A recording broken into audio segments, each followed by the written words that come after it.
In this video, I'm going to go over the top 5 reasons your hip shift in the 90-90 position may not be working as well as it could. So if you've never watched any videos on this channel, nothing will make sense to you, so you're going to have to watch a lot of videos for this video to make sense. If you have watched a lot of videos and you've tried doing any of the techniques on my website, you know that or you've watched other channels and things on Instagram, you probably are well aware that there is a series of exercises called the 90-90, where you're lying on your back and your feet are up on the wall and your hips and your knees are bent at 90 degrees each.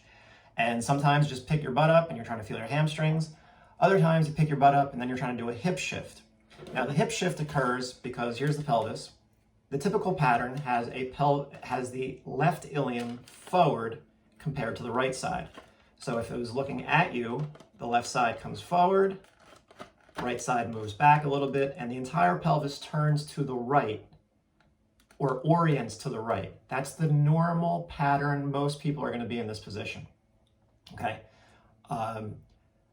Left side forward, right side back, entire pelvis turned towards the right. It's just rotate. And that's because of the bigger right diaphragm above it pulling the lumbar spine to the right.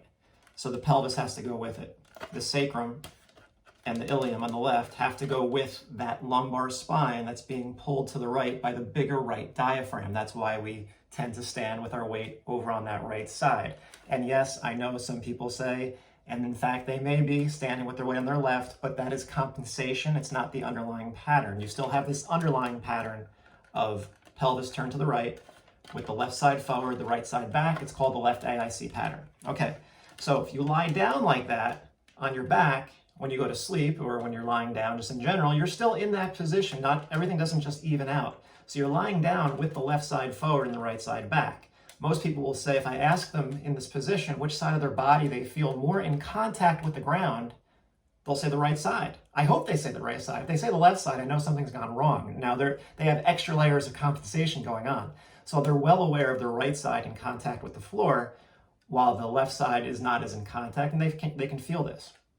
So in order to switch the situation, to turn off the left AIC pattern, to get the pelvis to finally turn to the left, remember the left AIC pattern describes someone who's stuck on the right foot. It gets confusing, but that's what it is. Left AIC pattern describes someone who's stuck on the right foot. We have to switch that position. We have to be able to get the pelvis on the right side, the ilium on the right side, to come forward and the left side to move back. That's the left hip shift. That orients the pelvis to the left, so you can start to use your left side again, your left hamstring, your left adductor, your left glute medius, your left abs. So you can start to stabilize on that left side. And that's really what the 90-90 is for. It's to get this pelvis to orient to the left, the lumbar spine above it to orient to the left. And at that point, you can actually start to use that left side musculature that has been completely turned off because of that inability for the pelvis to turn to the left. It's stuck to the right. So one of the top 5 reasons that this technique or the hip shift may get stuck, may not work too well. And this happens a lot. And it's very small little details matter. And then a bigger understanding of what's going on above matters also. So the number one issue is you don't have a good connection with the wall. Your feet are on the wall, but you're either not pressing into the wall hard enough or you're not pulling down. You have to find the happy medium. If you push too hard, you're going to turn on your quads and your hip flexors, which is not what you want. If you don't push hard enough, you'll pick up your butt and you'll probably feel your back, or you won't feel your hamstring at all, or you're just not feeling anything correctly. So you have to find the proper pressure. Some people need to push a little harder into the wall. Some people need to pull down harder. I don't know. It could be either one. I try everything with people. Some people don't pick up their butt high enough. And if the butt's not up, gravity doesn't have to push you down, so you're not going to feel much. But the other thing is, if you're not using your left heel and the arch of the right foot, I talk about left heel and right arch in probably 50% of my videos. If you're not sensing those two areas, in other words, if you're not sensing the wall, which your feet are on, if you're not sensing the wall pushing into those two areas, your brain doesn't really know that you're trying to turn the pelvis to the left. Those two areas are correlated with pronation of the right foot, heel strike or supination of the left foot. In that stage of the gait cycle, arch comes down, pronation, left heel hits for supination, for heel strike. That is associated when with your body turning to the left. So this technique is retraining your ability. So when you see a 90-90 with a hip shift, one way or another, it's training your ability to get off of your right leg and get onto your left leg. That's what it's training. And then once you're in that position, you're learning how to breathe, trying to get air into that right upper chest area, which I've talked about, I think, in my last 2 videos. So that would be the first reason. You don't have a good connection with the ground, or not the ground, with the wall that is serving as the ground. Your connection into the wall with your feet is not good. A lot of people will lose their heel, and the moment they lose their heel, their pelvis will come back down into a straight position, and now you're not really on your left side, so you lose the left hamstring and you lose the left adductor. Now, I'm assuming you have a ball between your knees, and I'm going to show some pictures about some of these things that I'm talking about. So that's number one. Without the grounding aspect, nothing will work. Some people will use bare feet, and they're not going to work with bare feet. They need a pair of actual decent sneakers, which you can find a list on the PRI shoe list. If some people are wearing minimalist shoes that are too minimalist for them right now, and they will not feel a thing until they get a better pair of sneakers that allows their brain to sense that left heel and the right arch. So that's number one, lack of grounding. Number two would be a right ab wall that is still, and this is not necessarily in the order of how often you'll find it. I'm just kind of throwing them out. All right, I'm just putting them in any order. Number two is a right ab wall that won't let go. So the pelvis, maybe you can shift to the right, and the picture that I'm going to put on right now, you're going to see what I'm talking about. It's very slight. It's hard to even see it, but I positioned myself and I crunched down my right side to show that this can happen. The pelvis you can get to come forward, but the right rib cage stays tight, so you can't undo they have to rotate actually in opposite directions. But when the right ab wall is too tight, sometimes you can't hip shift properly because the right abs are still holding on to this this side of the pelvis too much. So how would you get the right ab wall to turn off? Well, if you go to my website, you'll find something called the side lying rest position.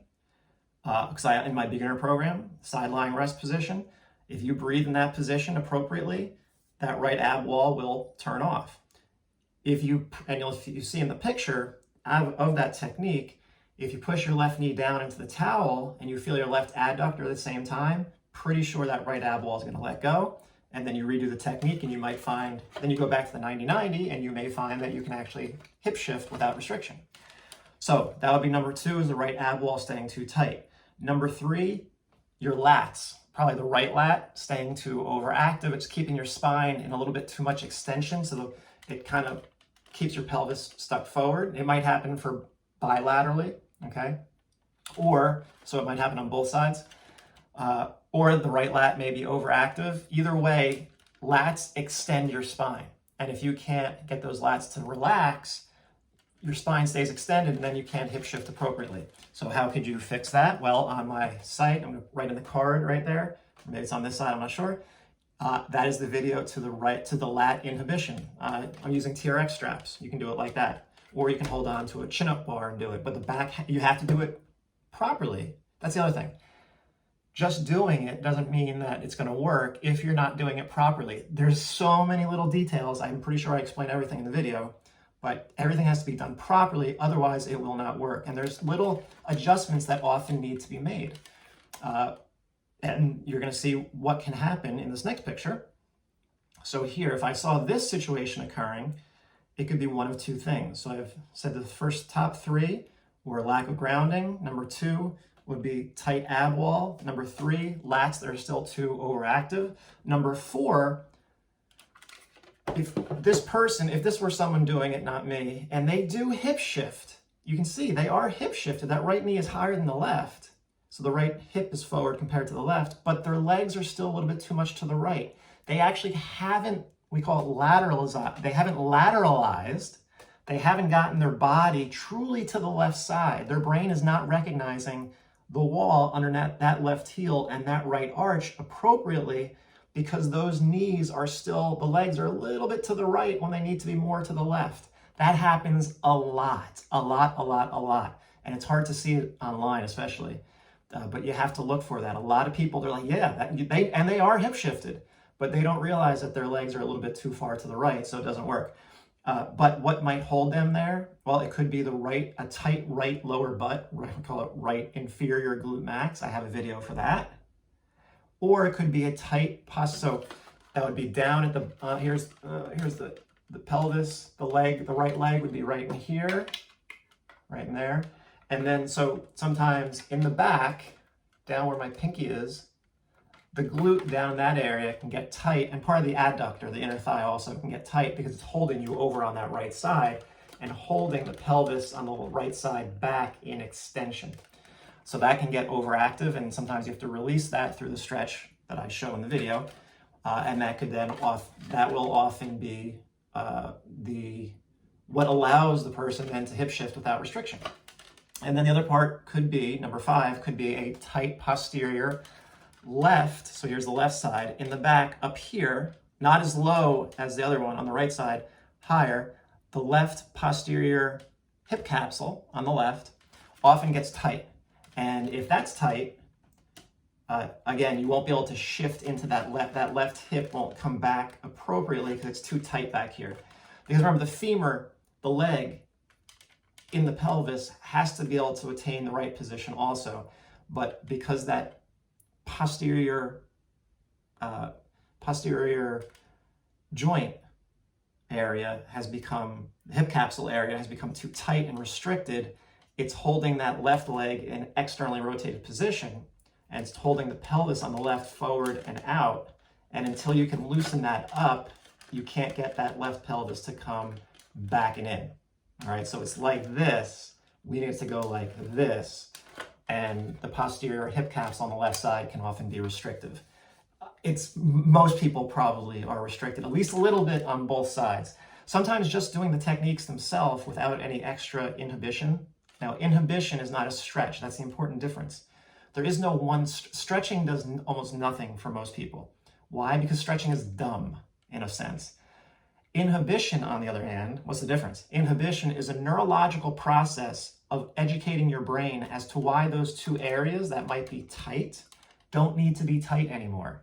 You have to give your brain a reason to let go of those areas. And so it also has to, so you have to give your brain the proper sensory input of heels and arches and feeling body weight shifted to one side more than the other.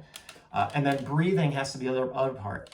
Restricted breathing, if you don't breathe with it, nothing really changes, because so many of the same muscles that hold you stuck in a position are also muscles that are accessory breathing muscles. So you have to do both at the same time. That's why I have a video about this, why you have to address breathing and movement at the same time, because it's all the same system. And a lot of the same muscles that restrict your movement are also used as compensatory breathing muscles when you've lost your left diaphragm and maybe your right diaphragm.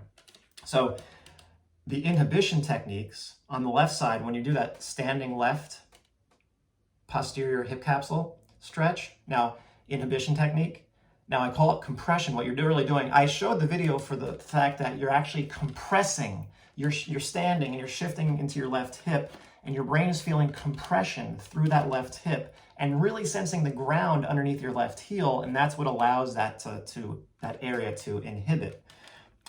So in that position, you then have to breathe, which would allow you to breathe into that right side. So you're compressing that left side, giving ground sense on that left side, and in the same process, as you breathe, the right side, the right rib cage opens up. So you never know. If you're with someone, you can test them and you can kind of tell which side the restriction is coming from. But for most people, you could try them all. You're generally not going to hurt yourself, except if you are a patho-PEC. Some people are patho, they're so ligamentally loose, they might not benefit from that. So I'm not saying do it. I'm just saying that's how I would do it. That's what I would do to get someone to hip shift better.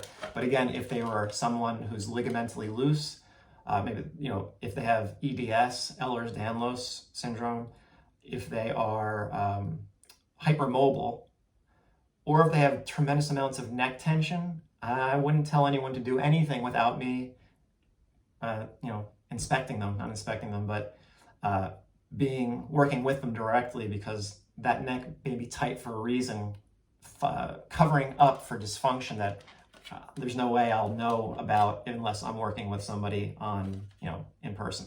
So those are just potential ways, those techniques are just potential ways that you could have a better hip shift to the left, which is the foundation of every PRI program. So if you've liked this video, could you please like it, share it, or subscribe to the channel? I'd appreciate it. Thanks.